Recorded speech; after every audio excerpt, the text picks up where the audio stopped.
రైతులు పంట సాగులో విచ్చలవిడిగా రసాయన ఎరువులు, పురుగు మందులు వాడటంతో భూమితో పాటు ప్రజల ఆరోగ్యం కూడా దెబ్బతింటుందని మార్కాపురం ఎమ్మెల్యే కందులు నారాయణ రెడ్డి అన్నారు. పూర్వం రైతులు సేంద్రియ ఎరువులు, పచ్చి రొట్టె, తక్కువ మోతాదులో రసాయన ఎరువులు, చీడపీడకలకు కాషాయాలు వాడటం వల్ల ఉత్పత్తి ఖర్చు తగ్గటంతో పాటు ప్రజల ఆరోగ్యం కూడా మెరుగ్గా ఉండేదన్నారు. తర్లుపాడు మండలం చెన్నారెడ్డిపల్లి గ్రామంలో రైతన్న మీకోసం కార్యక్రమం జరిగింది. సీజన్లో ఆయా పంటలకు సంబంధించి వ్యవసాయ అధికారులు ఇచ్చే సలహాలు, సూచనలతో పాటు భూసార పరీక్షతో వ్యవసాయాన్ని లాభసాటిగా మార్చుకోవచ్చని ఎమ్మెల్యే కందులు నారాయణ రెడ్డి అన్నారు.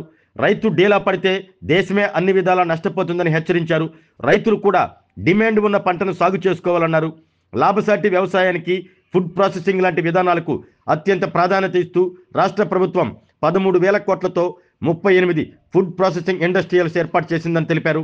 మార్కాపురం జిల్లాగా ప్రకటించిన నేపథ్యంలో ముఖ్యమంత్రి చంద్రబాబు చిత్రపటానికి పాలాభిషేకం చేశారు.